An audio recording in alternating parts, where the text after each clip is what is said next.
তোমরা লড়াই করবে, সাপে আক্রমণ করবে, এই ভয়ে তুমি সাপকে ছেড়ে দাও, ফালাইসা মিন্না, তাহলে তুমি আমার দলের অন্তর্ভুক্ত হবে না। আগে অর্থটা বুঝে, যখন তোমরা কোনো সাপকে মারার জন্য প্রস্তুতি নিবে, পরক্ষণের ভয়ে সাপকে যদি ছেড়ে দাও, সাপ তোমাকে আক্রমণ করবে, তাহলে হুজুর বলেছে তুমি আমার দলের অন্তর্ভুক্ত নও। তাই কেন এই কথাটা বললেন? আপনি যখন সাপকে মারার জন্য সিদ্ধান্ত নেবেন, তখন সাপকে বের করবেন। সাপকে কখন মারবো, মারার আগে আপনার কি প্রক্রিয়া, কি সতর্কতা নিতে হবে, সেই বিষয়ে আল্লাহ রাসূল বলেছেন। ওয়া নাবী ইব্রাহিম রাদিয়াল্লাহু তাআলা আনহু উকতুল হাইয়াত কুল্লুহুন্না ফামান খাফা আসারাহুন্না ফালাইসা মিন্নী।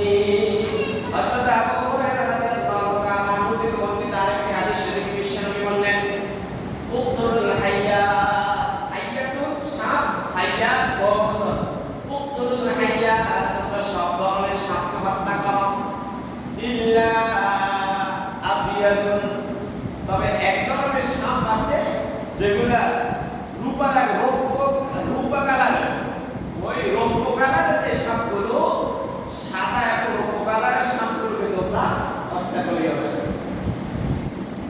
আরেকটি হাদিস শরীফ ব্যাখ্যা করে দিচ্ছি। আন ইবনে আব্বাস রাদিয়াল্লাহু তাআলা আনহু قال لرسول الله صلى الله عليه وسلم إنا نريد أن نحبس زمزم। হযরত ইবনে আব্বাস রাদিয়াল্লাহু তাআলা আনহু বর্ণিত, তিনি একদিন হুজুরের কাছে গেলেন, হুজুর আমাদের মন চায় জমজম কূপের চারপাশটা একটু পরিচ্ছন্ন রাখি, কিন্তু এই জমজম কূপের আশেপাশে কিছু সাপ দেখা যাচ্ছে। কি দেখা যায়? এখন এরা জমজম কূপের আপনার কত পরিপাটি করে রেখেছে, আজ থেকে ১,৫০০ বছর আগে কি এত সুন্দর, এত পরিচ্ছন্ন, এত চাকচিক্য ছিল? তো বলল যে হুজুর ইন্না নুরিদু, আমরা চাই আন নাকিসা জামজামা, জামজামের চারপাশকে একটু পরিচ্ছন্ন রাখতে, ওয়া আন্না ফিহা মান হাযিহি জিনান ইয়ানি আল হায়াতিস সালাম, হয়তো কিন্তু আমরা চাই জমজম কূপের চারপাশটাকে পরিষ্কার পরিচ্ছন্ন করতে, কিন্তু তার চারপাশে ছোট ছোট কিছু সাপ দেখতে পাচ্ছি, কিন্তু ওই সাপের কারণে আমরা কি করি না, এটাকে পরিচ্ছন্ন রাখি না। হুজুর বলেন মানবারান নবী সাল্লাল্লাহু আলাইহি ওয়াসাল্লাম, বিশ্বনবী জনাব মুহাম্মদুর রাসূলুল্লাহ সাল্লাল্লাহু আলাইহি ওয়াসাল্লাম বলেন, বিকতলিহিন্না, সব সাপগুলোকে পাইকারি দরে হত্যা করে ফেলো। তাহলে কয়টা পেলাম? তিনটা হাদিস শরীফ পাইলাম।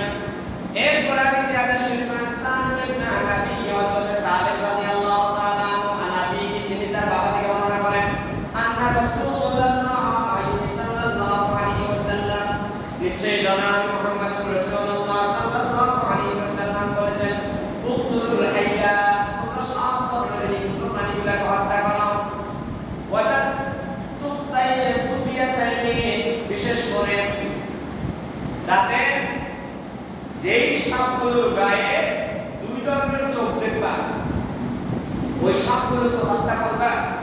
ওয়ালা আফতার, কিছু সাপ আছে লেজ নাই, লেজ কাটা, লেজ বিহীন, আর যেই সাপের গায়ে দুই ধরনের চোখ আছে এবং কালো, জাহান্নামের সাপ যেগুলো হবে সেগুলো হবে কালো কালো চোখ বিশিষ্ট।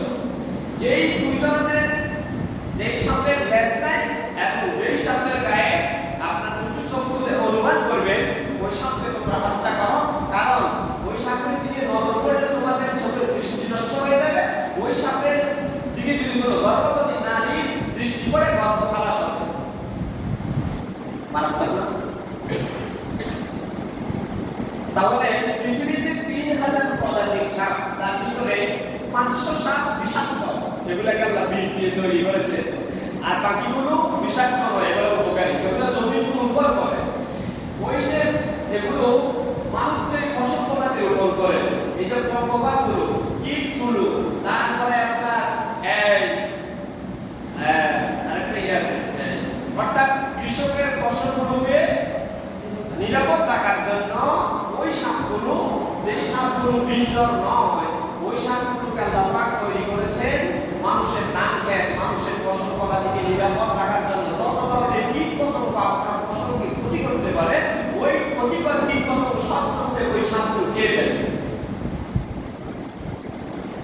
আর বিষাক্ত যেগুলো, সেগুলো সচরাচর এদিক ওদিক থাকে না, এগুলো জঙ্গলে থাকে।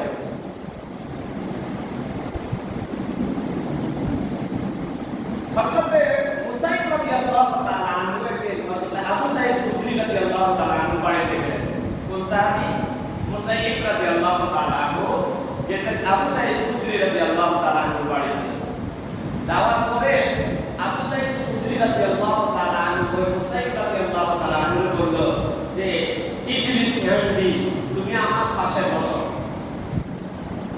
মুসাইব রাদিয়াল্লাহু তাআলা আনহু যখন আবু সাঈদ খুদরি রাদিয়াল্লাহু তাআলা আনহু পাশে বসলেন, বসার পরে হঠাৎ করে মুসাইব রাদিয়াল্লাহু তাআলা আনহু সে দাঁড়াইলেন, দাঁড়িয়ে বললেন, ও আবু সাঈদ খুদরি ভাই, আমি তো দাঁড়িয়ে গেলাম। আবু সাঈদ খুদরি বলল, তুমি কেন দাঁড়াইছো? বলতে যে এই যে কিসের একটা আওয়াজ আমার কানে আসছে, মনে হয় এখানে সাপ আছে। কে বলতেছে? মুসাইব রাদিয়াল্লাহু তাআলা। কানে বলতেছে আবু সাঈদ খুদরি রাদিয়াল্লাহু তাআলা। আর আবু সাঈদ খুদরি রাদিয়াল্লাহু তাআলা আনহু ওটা হলো বাড়ি। এবার আবু সাঈদ খুদরি রাদিয়াল্লাহু তাআলা আনহু ইশারা করে দেখালেন যে এখানে যে একটা ঘর দেখতে পাও, এই ঘরে আমার এক চাচা থাকতো। এই ঘরে কে থাকতো?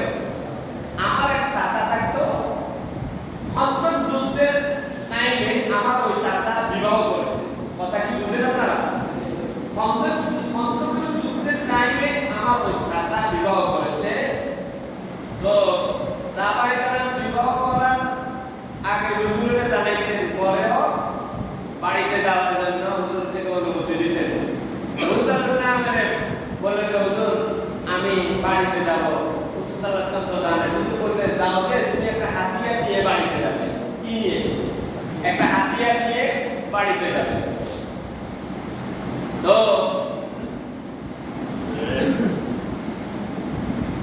আবু সাঈদ খুদরি রাদিয়াল্লাহু তাআলা আনহু চাচা হুজুরের অনুমতি নিয়ে যখন বাড়িতে ফিরলেন, দেখলো যে তার নববিবাহিত স্ত্রী ঘরের বাইরে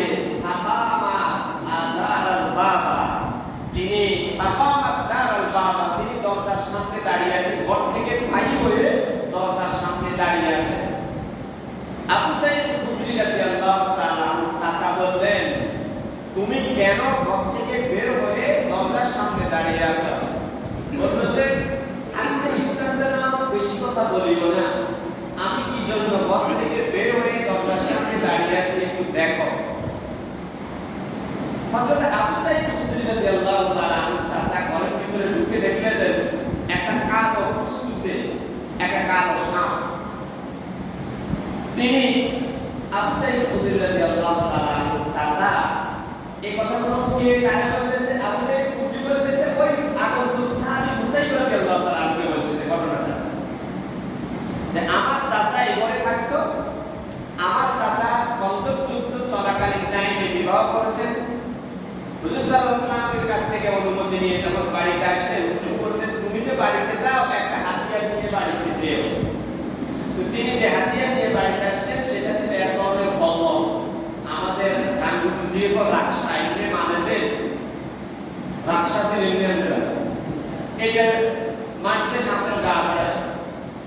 আবু সাঈদ খুদরি রাদিয়াল্লাহু তাআলা বলতেছে, ওই সামনের গায়ে যখন আঘাত করছে, আঘাত করার পরে সামনে যখন ঘর থেকে বের করে আনলেন, এরপরে আমি আর খেয়াল নাই আগে কি আমার চাচা মারা গেছে না আগে সাপ মারা গেছে, তবে দুজন মারা গেছে। কথা কে বলতেছে? আবু সাঈদ খুদরি বলতেছে, ওই মুসাইব বলে জানতে হবে ঘরের ভিতরে মুশকিল একটা আওয়াজ আসছে আমার কানে। তখন কাহিনীটা কে বলতেছে? আবু সাঈদ খুদরি বলতেছে মুসাইবকে ঘটনাটা যে আমার চাচা যখন ওই ঘরের ভিতরে ঢুকলেন, সাপকে যখন আঘাত করে বের করে নিয়ে আসলেন, তখন আমার আর এতটুকু খেয়াল রাখার শক্তি নেই, স্মৃতিতে নাই যে আগে কি আমার চাচা মারা গেছে না আগে সাপটা মারা গেছে। ইন দ্য মিন টাইম একদল জিন ইন্না আকারাম মিনাল জিন্নি ইনদা নবী সাল্লাল্লাহু আলাইহি ওয়াসাল্লাম ফাতরু। ইন দ্য মিন টাইম একদল জিন হুজুর সাল্লাল্লাহু আলাইহি ওয়াসাল্লামের কাছে এসে বলল, হুজুর আমাদের এক ভাই আক্রান্ত হয়েছে, আপনি তাদের জন্য দোয়া করেন। ঘটনাটা খুব সেনসিটিভ, একটু খেয়াল করে শুনুন, মজাদার। এটা কোথায় পাবেন? আবু দাউদ শরীফের 5158 নম্বর হাদিস শরীফ থেকে 5168 নম্বর হাদিস শরীফ পর্যন্ত সেখানে বিশাল একটা অধ্যায় আছে। আমি আজকে যে আলোচনা করতেছি ওই হাদিস শরীফ থেকে করতেছি। জিনেরা আসি হুজুরে বলল, হুজুর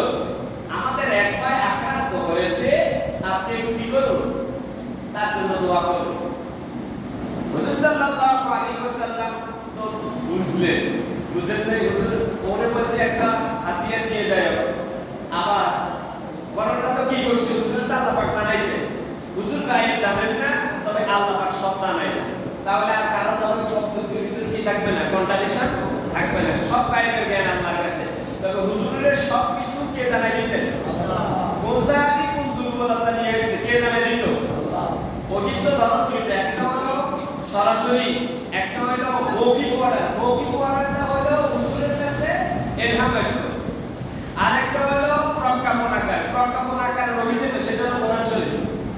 আর যেটা মৌখিক ওয়ার্ডার দিত আল্লাহ পাক জানাই দিত, সেটা হলো ওই আল্লাহ কোরআন শরীফ বলতেন। কথা কি ক্লিয়ার? সরাসরি যখন জিব্রাইলে পাঠায় দিত তখন প্রজ্ঞাপন, ডাইরেক্ট নোটিশে পাঠায় দিত, এটা কি কোরআন শরীফ। আর যেটা নোটিশের প্রয়োজন মনে করেন না, হুজুরের অন্তরে আল্লাহ পাক এলহাম দিয়ে দিতেন, মা ইয়ানতিকু আনিল হাওয়া ইন হুয়া ইল্লা ওয়াহয়ুন ইউহা। আমার রাসূল যা বলে আমার ওয়াদারে বলে। তাহলে হাদিস শরীফটাও প্রকার অন্তরে আল্লাহর ওয়াদারে হুজুর বলতেন। তো হুজুরের ওই জিনদের গলায় তো হুজুর আমাদের এক ভাই উন্ডেড হচ্ছে, এটা তার জন্য দোয়া করি। হুজুর সাল্লাল্লাহু আলাইহি ওয়াসাল্লাম বললেন যে তোমাদের ওই ভাইটা আক্রান্ত হয়েছে, সে তো ইলিগাল কাজ করেছে, সে আমার সাহাবীর ঘরের ভিতরে কেন ঢুকলো? এরপরে ওই জিনদের সবাইকে কালেমা পড়াইয়া হুজুর সাল্লাল্লাহু আলাইহি ওয়াসাল্লাম জিন মুসলমানে রূপান্তরিত করলেন। প্রিয় ভাই সালামা, তাহলে এই হাদিস শরীফ থেকে এটাই প্রমাণিত হয় আপনার আমার ঘরের ভিতরে সাপরূপী জিনও থাকে, শয়তান। হুজুর সাল্লাল্লাহু আলাইহি ওয়াসাল্লাম বলেন আল্লাহওয়ালা জিনেরা সাপের আকৃতি ধরে। কি বলছি কোন? আল্লাহওয়ালা জিনেরাও সাপের আকৃতি ধরে আপনার আমার ঘরে থাকতে পারে। যার প্রমাণ আমি নিজেই, আমি যখন এই রুমে থাকতাম, এই রুমে, তখন আমি সম্ভবত আজ বলবারটি ছিলেন 2004, আমি রুমে ঢুকছি, এই যে দরজাতে তোমার যে পাথরগুলো আছে, এই পাথর করে আমি সাপ দেখছি। আমি এরপরে আর দেখি নাই, আমি চোখের নিচে, আমার টেবিলের নিচে, চেয়ারের নিচে তন্ন করে খুঁজ করছি, দেখি নাই। তাহলে হাদিস শরীফের সাথে মিলে যায় ওই পত্ররূপ জিন পত্ররূপ ছিল, জিন পত্র জিন ছিল। আল্লাহ রাসূল বলেছেন আল্লাহওয়ালা জিন যারা, তারা মানুষের ক্ষতি করে না, তারা সাপের আকৃতি ধরে তোমাদের ঘরে থাকতে পারে। তবে তুমি যখন কোন সাপ দেখবা, তুমি 3 বার তাকে সতর্কবাণী দিবে। তুমি এইভাবে বলবা, তুমি যদি আল্লাহর বান্দা জিন হয়ে থাকো তাহলে তুমি সরে যাও, না হলে আমি তোমার উপর আক্রমণ করব। যদি সে জিন হয় তাহলে সে তার ভক্ত থেকে লুকায়িত হয়ে যাবে, সে ওখান থেকে লুকায়িত হয়ে যাবে। হুজুর বললেন যদি সে লুকায়িত না হয়, তোমার দিকে ফিরে আসে, তাহলে যদি সে তোমার দিকে ফিরে আসে তুমি তাকে হত্যা করো।